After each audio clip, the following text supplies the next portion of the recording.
Yesterday I ran across an old volume of the Sikh Review. This was from January 1984. Now this Sikh Review is very famous and well read. There is an article here titled Bhindranwale Heralding in a Revival. So this was about 6 months before the vicious attack on the Darbar Sahib there by Indira Gandhi. And this article, after reading it, reminded me about my own experience in meeting Satyanarayana Singh Bhindranwale there at the Darbar Sahib in 1982. Many of you may know that I was there in 1982 in October and spent some time with Satyanarayana Singh there. He was on the top of the Guru Nanak Nivas, where he spent a lot of his time. So I was very impressed with his teachings and with his mannerisms too. I have to say I didn't speak Punjabi at the time and didn't know exactly what he was saying, but I could tell that his mannerisms and his character were those of a real Gursikh, in real contrast to the way Yogi Bhajan was.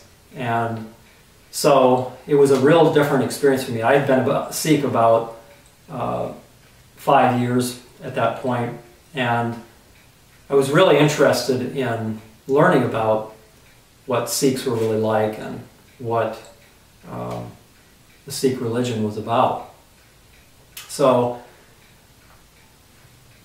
I spent some time there, as I said, at the Guru Nanak Nivas, and a friend of mine, Baba Nam Singh, who was living there for several years, he spent time with Satyanarayana Singh and his men there, and he spoke quite highly about them, how they did a lot of seva there at the Darbar Sahib, and they were very devout men and women too there. So I want to read for you a little bit about this article, from this article that was written in the Sikh Review, and hopefully it will shed some light on Satyanarayana Singh and his life and his teachings there. And again, this is from the Sikh Review, January 1984.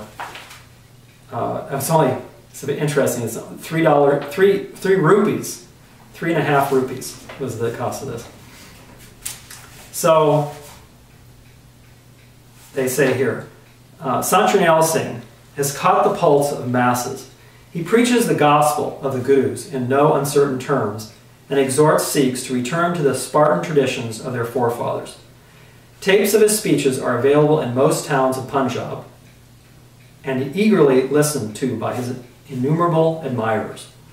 Largely, he devotes his speeches to exhorting Sikhs to abstain from smoking, imbibing liquor or opium, and above all, to adhere to the forms and symbols of the Khalsa. He delights his audiences with his picturesque and witty speech. He has his own terminology. He's words for Hindus he calls Topian, Dotian, Wali. For the Nirankaris he calls them Narak Daris, seekers of hell, Nirankaris. For Indira Gandhi he calls her Panditani or Panditani di Kudi, the daughter of a Pandit. For Zayal Singh, who was president of India at the time, he calls them the duster of sandals.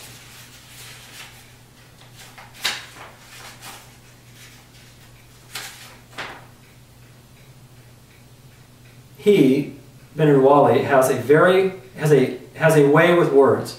Justifying the need to ban tobacco and liquor from Amritsar, he says that the Hindu holy city of Vaishno Devi does not permit even the presence of onions in its precincts. The reason being is that the Devi is allergic to the smell. How, Satranel Singh asks, can the smell of onions be so repulsive and the profane tobacco and liquor not offensive at all? Is it because the Devi's nostrils are larger than anyone else's? Satranel Singh Bhadrwali is a simple man of austere habits, proud of his roots. Any person who becomes a political leader has his hands straight in the till. He and his relatives become rich overnight. Contrary to this is the example of Satranel Singh's sister, who lives in Kokri village near Moga. She is a widow and has 2 children to support. She makes her both ends meet by selling milk. Her daughter accompanies her to the fields, where from they bring back the fodder.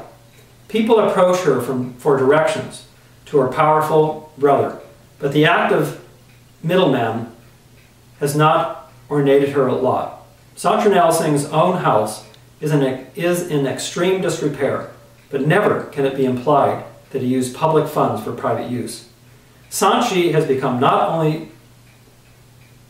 the cynosure of all eyes, but the pivot of the present Morka.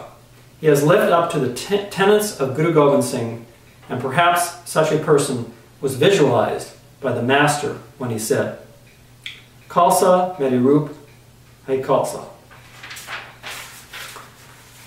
So this article was written by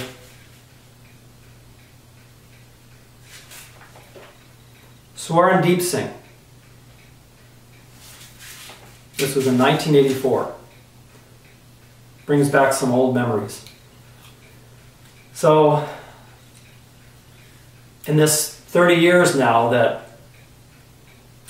it's been since the attack on the Harimandir Sahib there, let's remember those that have sacrificed their lives so that we can live as Sikhs and that we can worship the Guru's Bani, and that we can be Khalsa, part of the Khalsa Panth. Let's try to live to the examples of these martyrs that have given their lives. Waheguru Ji Ka Khalsa, Waheguru Ji Ki Fateh.